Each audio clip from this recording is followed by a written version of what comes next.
Dirimu bukanlah kamu.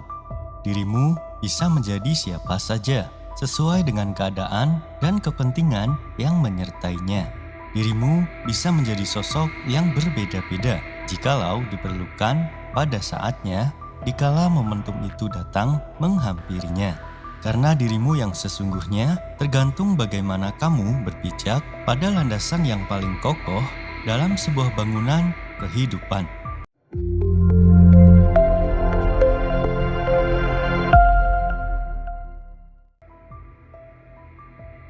Pernahkah kamu berdialog dengan dirimu sendiri? Sebenarnya siapakah aku ini? Dan tergolong manusia yang seperti apakah diriku yang satu ini? Berbagai macam pertanyaan akan saling bertabrakan jikalau semuanya hadir dalam satu waktu yang bersamaan. Adalah tugas untuk diri kita sendiri memilah-milah setiap pertanyaan agar sesuai dengan konteks yang sedang kita hadapi saat ini.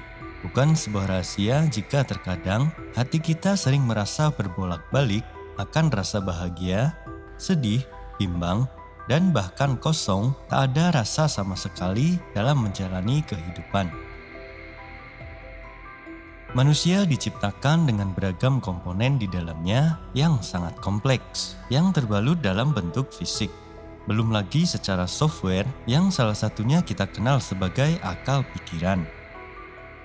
Tak heran, dalam menjalani kehidupan sehari-hari, manusia memainkan perannya sesuai dengan episode yang sedang ia jalani. Kita tercipta di dunia memanglah diberikan peranan masing-masing dalam sebuah adegan perfilman oleh semesta. Sejak terlahir ke dunia yang fana ini, peran sebagai seorang anak sudah pasti melekat dalam diri kita, yang mana menjadi sebuah kepastian bahwa kita tidaklah akan bisa mengelak untuk mengakuinya, dan secara otomatis telah diturunkan kepada kita hal-hal yang secara genetik tersimpan dalam jasad kita.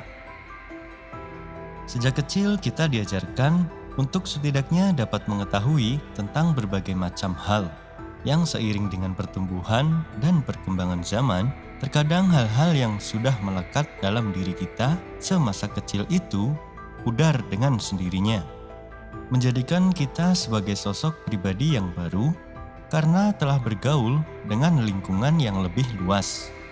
Pembentukan diri pribadi agaknya dimulai sejak kita beranjak mengenal dunia luar. Secara umum adalah terjadi ketika kita menginjak usia sekolah. Sejak saat itulah kita mendapatkan insight, berbagai macam informasi dan pengalaman yang akan membentuk sebuah jati diri. Semakin kita berinteraksi dengan berbagai macam keadaan, diri kita akan semakin terbentuk sesuai dengan wadah yang telah tersedia.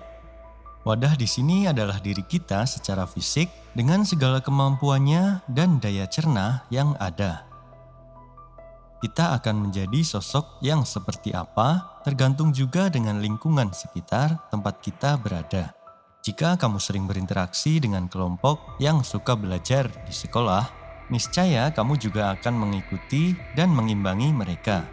Lain halnya dengan kelompok yang sukanya hura-hura, pastilah akan berbeda hasilnya jika ranking di kelas yang dijadikan acuan dalam penilaian. Beranjak dewasa bukan semakin mengerti dan memahami jati diri, melainkan justru akan menambah kompleksivitas dalam menentukan arah tujuan kita hidup di dunia.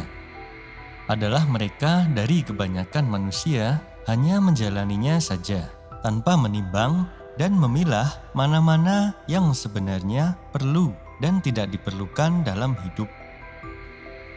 Karena setiap manusia diciptakan berbeda, namun mayoritas orang menggunakan cara yang sama sebagai jalan hidup yang mereka tempuh tanpa mengerti akan konsekuensi yang dihadapi.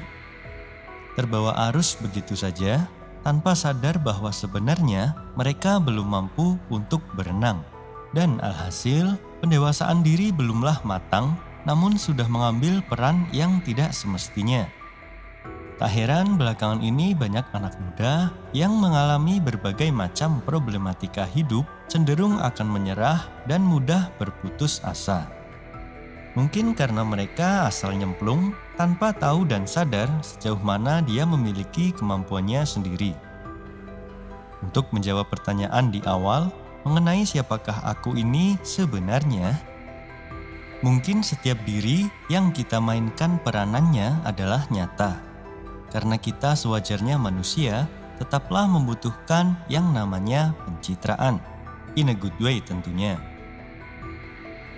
Pencitraan bahwa kita berlaku berbeda dalam setiap peran yang kita bawakan sebagai persona.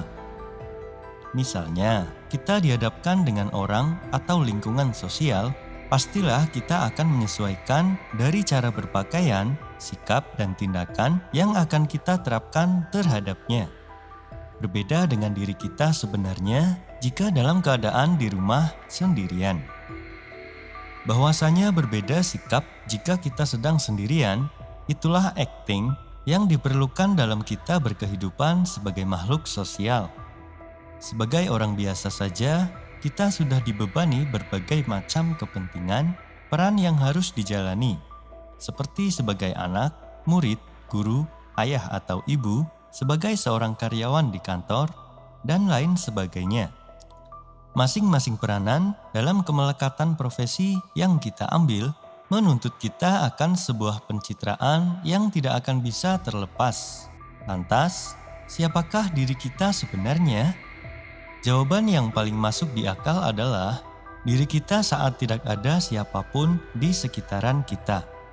Atau dengan kata lain, ketika kita sedang sendiri dan hanya ada diri kita dengan Sang Pencipta.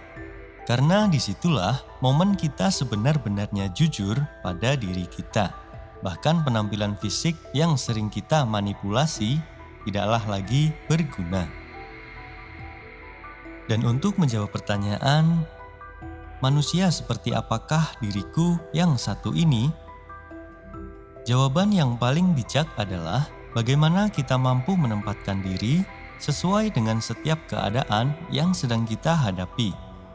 Karena ada etika yang harus dijunjung tinggi sebelum kita bertindak dalam lingkungan sosial.